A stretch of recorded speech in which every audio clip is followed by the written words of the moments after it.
Afternoon. Thank you very much for your presence here today. We do not take it for granted at all. We are gathered here today to join women around the world in commemorating International Women's Day. And the theme, Press for Progress, couldn't have been more suitable to convey the spirit of the times we are in now. We are grateful to the African Women's Development Fund for believing in us in our toughest period yet. And I use yet very strategically, because for us as Pepper Ministries, the journey has just begun. This event wouldn't be a reality without their support, ideologically, psychologically, and of course, financially. The context to this event, I believe, is proof of what can be possible when pioneers and pacesetters regard us as tools and potentials rather than competition. We are aware that many here today, and also tuned in online, may be encountering Pepper Ministries for the first time, or that your knowledge about our movement may be a bit scanty. So permit me to use this opportunity to properly bridge any informational gaps in our representation. For in this era of ministries, many misrepresentations abound. So who are we? Pepper Ministries is made up of a group of young, vibrant, well-accomplished, and passionate women who came together by virtue of social media. And we've decided to use the tools and the reach of social media to put gender on everybody's agenda.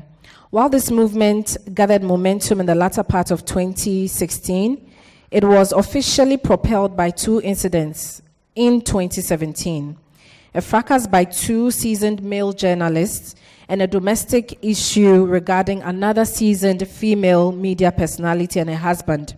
The two scenarios offered us the timely opportunity to flip gender narratives, to incite critical, radical, robust, and honest analysis and appreciation of gender stereotypes in our society. In the beginning, Pepe was our metaphor for truth, raw, undiluted, unadulterated, not sugared, not pampered, and certainly not manufactured. We took on our normalized gender narratives by flipping the scripts and exposed the imbalances, double standards, and oftentimes self-destructive choices marketed to women and girls, which are oftentimes masked and wrapped in benevolent sexism. And this was a deliberate attempt to shake our system up out of complacency. Gender inequality and gender-based violence abound in our society, and we believe it is time to join existing interventions to confront them. As the movement caught on, we identified an opportunity to bridge an important gap in gender advocacy in our society, which is making connections between entrenched gender expectations and roles and the larger sociocultural issues impeding the advancement of women in society. So obviously, the FGM, the child marriages, underrepresentation in politics and leadership, and STEM fields.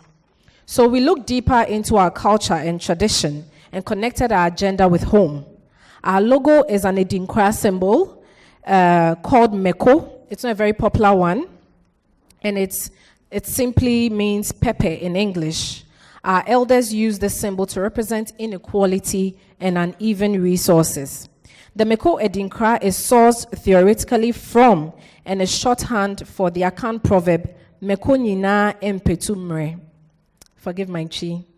Meaning, all peppers, presumably on the same tree, do not ripen simultaneously. The implicit wisdom in this is that in life and society, there are those who are ahead. Pepper Ministries recognizes that due to social engineering during the Bronze Age, structurally, social, political, economic, and cultural power are mainly in the hands of men. By adopting the Meko Edinkra, signifying inequality and uneven resources, our advocacy is situated contextually and culturally to advocate for balance in sharing whatever socioeconomic, cultural, and political resources that are available. Our ultimate goal is that the female Pepe will eventually receive all the conditions and opportunities necessary for ripening in time too. In this light, may it go on record that we are not peppering men, but we are peppering our systems, governance structures, and our social narratives, and most importantly, to fall back on the potency of Pepe as a corrective measure in rewriting unwanted behaviors and outcome. Achievements, partnerships, and collaborations. So in the short span we've existed, our achievements exceed reasonable expectations. For instance, we've managed to revive gender discussions on every facet of our society, even beyond social media, radio, TV, even in our churches. I hear we've been having shout-outs from our pastors, so we'll take it like that. Social media groups, social groups off Facebook and other platforms, and even leisure sports. In the last 4 to 5 months, or 5 months, you cannot possibly have discussed feminism, gender advocacy, without thinking of Pepe. We take delight in all of this, positive or negative, because we realize that people are finally having the conversations needed to drive the movement forward. 2, we organized a meet and greet very early on, right at the beginning of our movement, and this was a gathering of our well-wishers and allies. And till date, many of the inputs we received from that event is the reason we are all here today, marking probably the most high-profile event on International Women's Day in Ghana today. We have spearheaded and dominated topical issues around gender, especially on sexual harassment and sexual abuse on many media platforms, the most prominent being the case of the 4-year-old in Asin Adadientem. Pepperdam Ministries collaborated with other women's pressure groups to crowdsource funds which were donated to the girl and her family. We also sensitized women and girls and men in the area. We actually went to Asin Adadientem.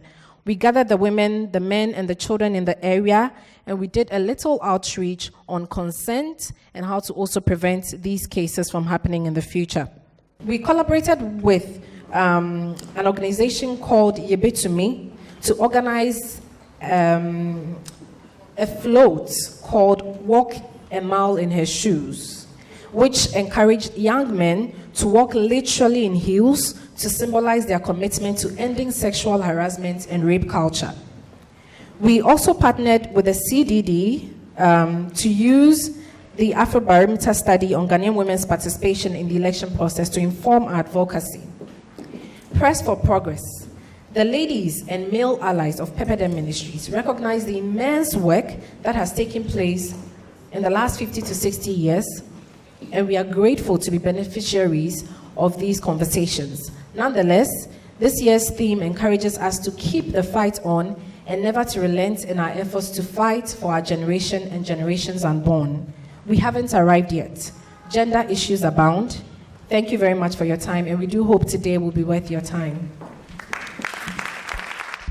Good evening, everyone, and a big aiko to Pepperdam Ministries and AWDF for putting this program together.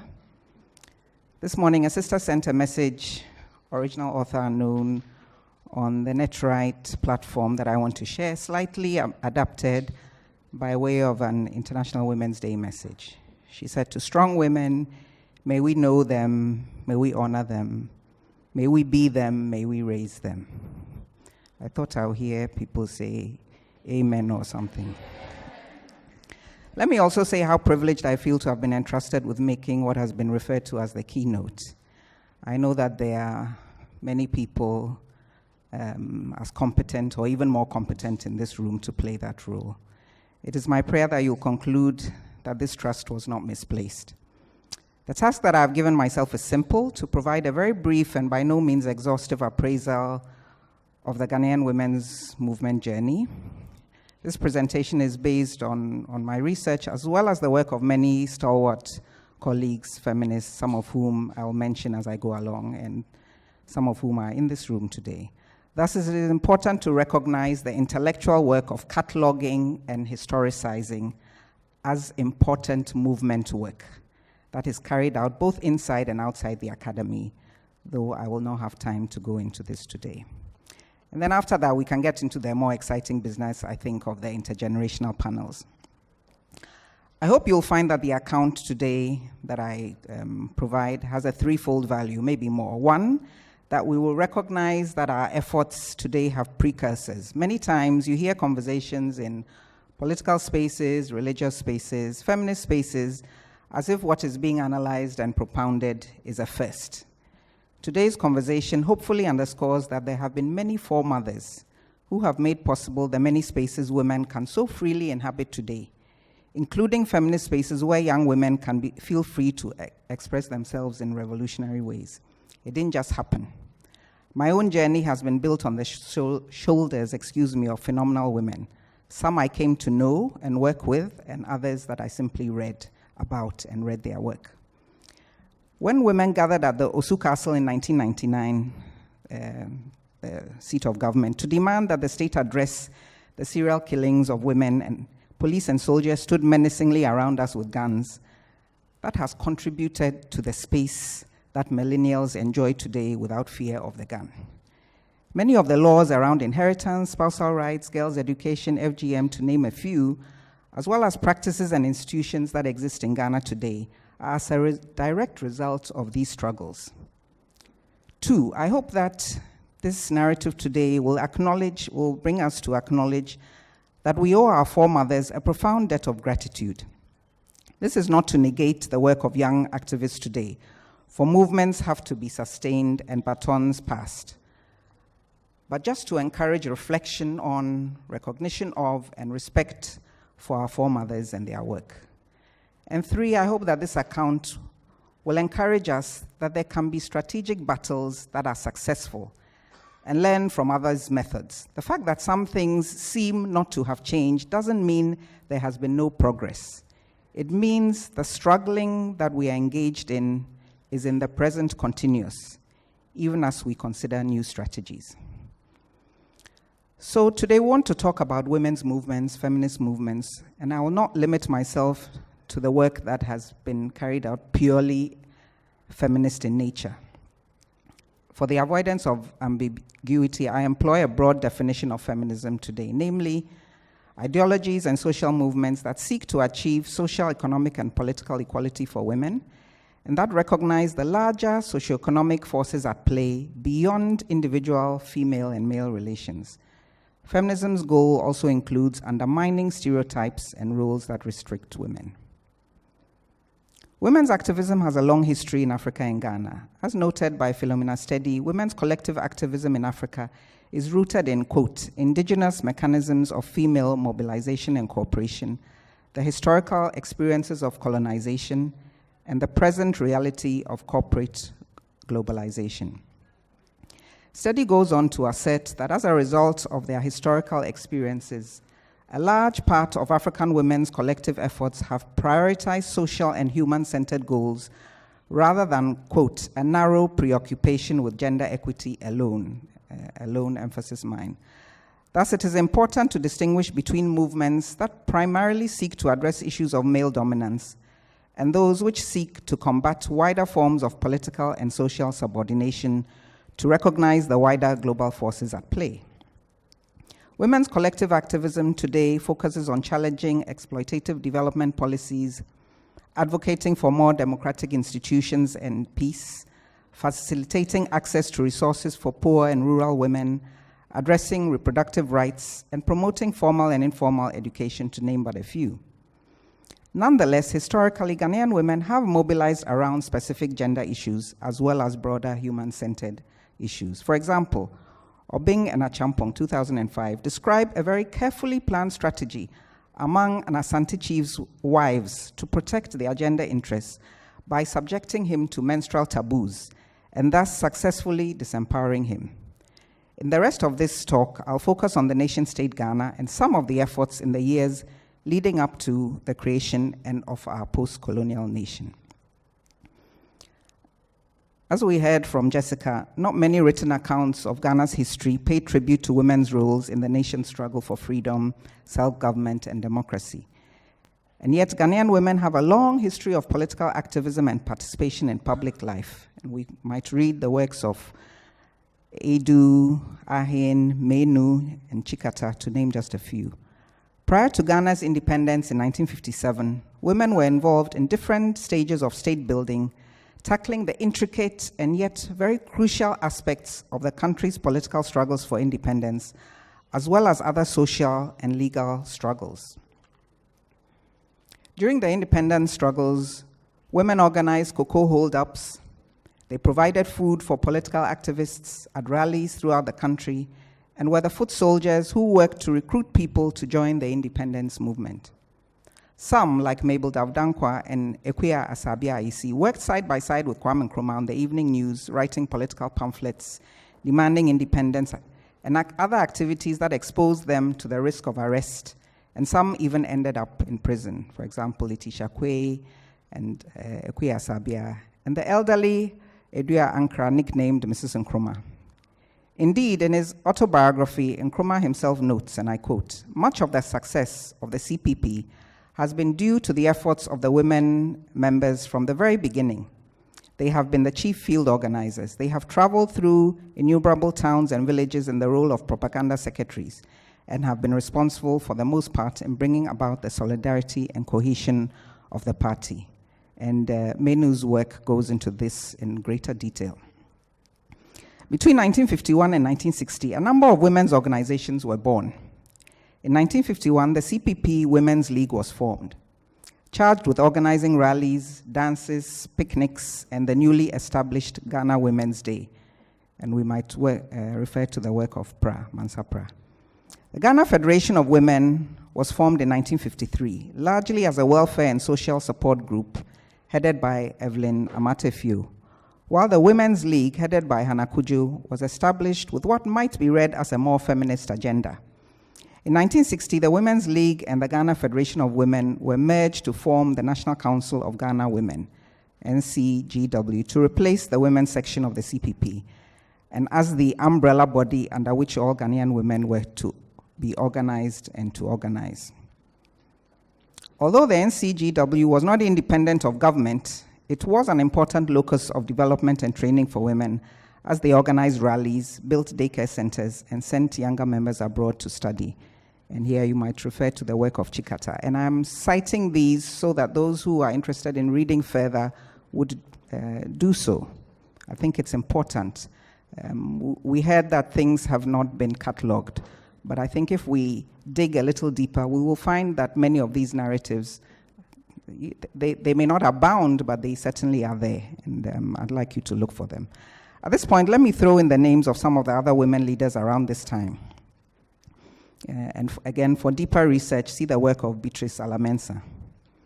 Mabel Davdankwa was the first female member of the Legislative Assembly, as we heard, in the then Gold Coast, and and then became the first African woman elected to a national parliament. So first Ghana, first Africa. She was an avid writer who used her journalistic skills to challenge colonial supremacy and highlight women's rights, using a women's column in the West Africa newspaper. And you might see the work of Newell and Gajepo, Stephanie Newell and Audrey Gajepo.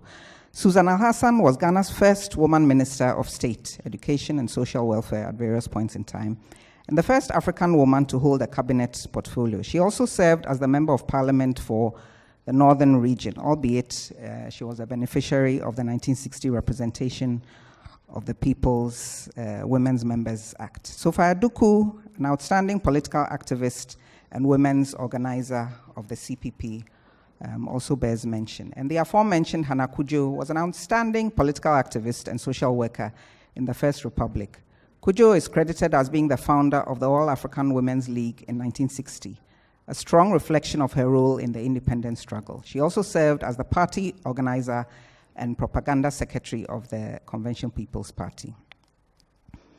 After the 1966 coup that overthrew Nkrumah, Ghana suffered many political and economic setbacks that substantially eroded women's options for participation in the nation's socioeconomic life. The period of changing military dictatorships were particularly hard, as women were frequently vilified and blamed for the nation's economic woes. Nonetheless, in 1975, the then military government under General Kutu Achampong established the National Council on Women and Development, NCWD, per NRCD Act 322. This was a state machinery coming out of the work of international women's conferences and the UN's work on the international place of women.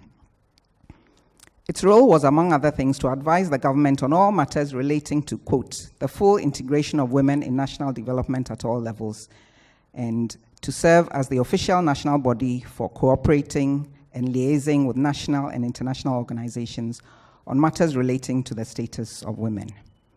For many years, it had a core of well-qualified professional women running it. While the NCWD took its work advocating for women seriously, its fortunes were not always auspicious, and this has been well documented in a series on African women's machineries, Amina Mama and others, published by Third World Network. Successive governments played with its role and status, shifting it here and there. It suffered greatly during the Armed Forces Revolutionary Council, AFRC, in 1979, and the Provisional National Defense Council, PNDC, 1982 to 1992. Just a brief aside. During this time, market women were singled out as scapegoats and blamed for Ghana's moral decadence as they were alleged to exploit client relationships with powerful men to amass undue profits. And I footnote this because it was also a space that women advocated around and complained about, and the NCWD was part of this. Later President Rawlings' wife, Nana Konadu Agyeman Rawlings, set up her own movement, the 31st December Women's Movement, and effectively clipped the wings of the NCWD by dissolving its governing council, setting up a management committee, and filling the latter with 31st December Women's Movement members. Thus, from the mid-1980s until the Rawlings government lost power to the MPP government in 2000, the Women's Front was being characterized by what Mansa Pra refers to as, quote, an illusion of activity. And I might add, an illusion of collective power, as state feminism and the First Lady syndrome, so aptly described by Amina Mama, took hold. Eventually, the NCWD became a department under the Ministry of Women and Children's Affairs, later the Ministry for Gender, Children and Social Protection. And if we have time in the discussion, we can go into the many women's groups' attempts to make the women's machineries in Ghana independent and to link children and social protection from women. With a return to a more open form of government in 2000, civil society became alive again, seeking to actively engage with the state around issues of citizenship. And women have been an active part of this process. Two significant examples that provide an environment for coalition building, three that I'll mention are NetRight, who has already been mentioned, the Women's Manifesto Coalition, and the Domestic Violence Coalition. All three are networks of organizations that recognize that by working in collectives, we can be more effective at lobbying, advocating, and campaigning to bring gender perspectives to national processes in ways that individuals, groups of individuals, or even organizations cannot.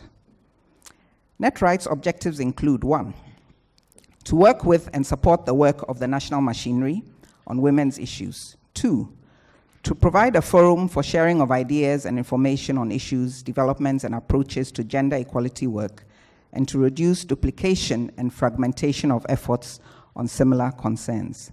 3, to strengthen and support NGO presence and participation in gender equality and women's rights in Ghana.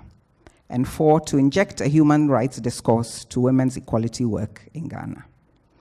NetRight has focused on economic justice advocacy, specifically on issues of how people's livelihoods are affected by government policy. Early on, a lot of work was done around the Ghana Poverty Reduction Strategy and the multi-donor budget support frameworks. And also land tenure reforms have been of interest to the work of NetRight. The network's review of the conception, process, and implementation of government economic policies exposed their flawed nature, such as a lack of sufficient interest in regional and urban rural differences in the experiences of poverty and their inherent gender biases. Initiated by Abantu for Development, the Women's Manifesto Coalition is a response to, quote, the insufficient attention given to critical issues affecting women generally, and also concern about the underrepresentation of women in politics, policy, and decision-making, unquote. And I believe you all have a copy of the Women's Manifesto with you this evening. Thus, the coalition has a very specific political agenda to make demands of the state, political parties, and civil society organizations for addressing them. The ensuing political document, the Women's Manifesto, provides these demands. And really, anyone who wants to do women's work in Ghana should read it. The following themes guide the manifesto: women's economic empowerment, women and land, women's social policy and development, women in politics, decision-making and public life, women, human rights and the law, discriminatory cultural practices, women in the media, women, conflict and peace, women with special needs.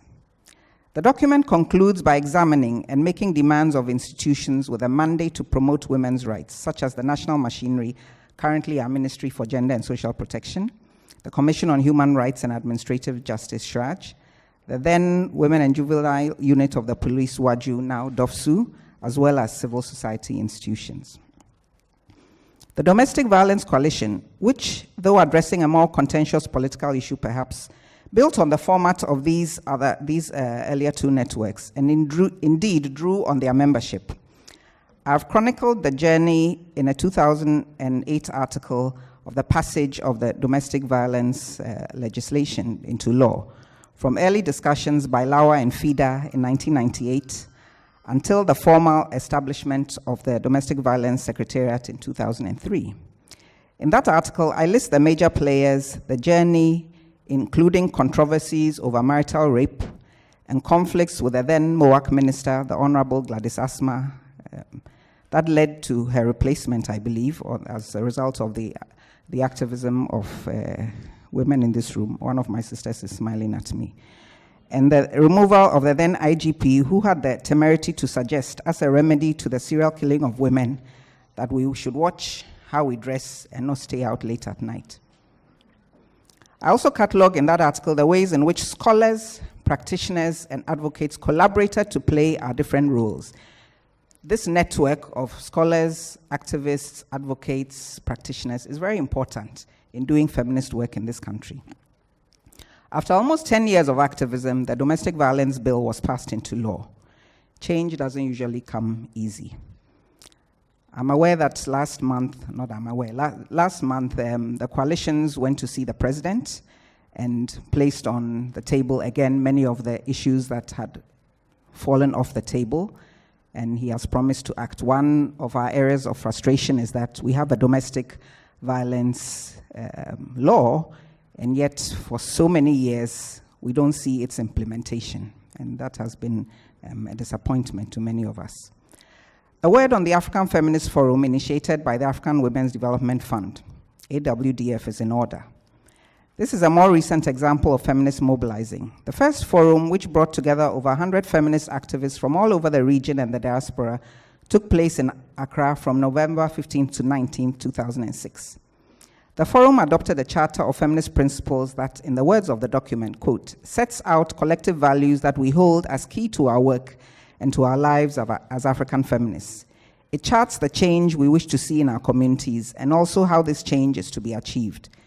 In addition, it spells out our individual and collective responsibilities to the movement and to one another within the movement, unquote, AWDF 2006. Movement building was a key topic for the discussion at the forum, and local plans for action were designed, which led to Ghana holding her own National Feminist Forum in 2007, under the theme, Ghanaian Women Mobilizing for Change. Maybe in our plenaries, we may want to discuss why this initiative has not been as successful, as the work of the aforementioned coalitions. I'm almost done, so let me conclude with a few comments on Wither Tomorrow. In 2007, I asked the following question for a Ghana at 50 event. What kind of stories are going to be told about women during our 50th independence celebrations? Would the stories truly reflect our experiences as Ghanaian women? Will they reflect our quest within the women's movement for equity and social justice, or will they only project us as wives and mothers, as subordinates of an unquestioned male-dominated power system? These are some of the concerns that confront us as women in the celebration of our 50th anniversary. It is important for us to claim our space and provide an accurate picture of the situation of women in Ghana, with a view to moving forward towards a more equitable and socially relevant future for all women and men, unquote. The fact that we can ask the same question today, 10 years, 11 years later, doesn't mean that we have not moved. Think of it like HIV education. New generations are born. Socioeconomic circumstances wax and wane. The fact that we did HIV education seriously once upon a time doesn't mean we stop. The HIV virus, like patriarchy, will be with us as long as we are human. Ours is to always work towards change and to recognize that women are not homogeneous. We can be different, but still find common ground to work together strategically. We must not allow age, generation, class, ethnicity, educational and professional lives, marital and motherhood statuses, diverse abilities and disabilities to divide us. There's too much to do. Last week, cleaning out our store, I came across an essay I wrote for one of my architectural design brainstorming classes titled Women's Lib or Men's Rib. This must have been in 1979 or 1980. I was grappling with my newfound Christian faith and my newfound feminist identity, because what I was reading from adherents of both told me neither had space for such a mixing. At the time, I had not heard of, let alone met any feminist theologians. Today, I know many feminist Christians, even if some don't necessarily want the label. In our panels, I would like us to consider our goals as a movement or movements. Will we probe gender stereotypes and biases? Will we trigger conversations and assess and promote women's and girls' stories? Will we activate social change? And how shall we do this? What will it be in terms of our methods? We want to be strategic but also practical, as well as respectful and humble, as we default to inclusion rather than exclusion. How will we make use of scholars, the research, advocates, example, policymakers, and activists, civil society organizations, and etc.? How will we employ social media? How will each of us as individuals be the change graciously, wisely, and kindly? I am minded to reflect on the phrase, "There but for the grace of God, go I." Thank you very much.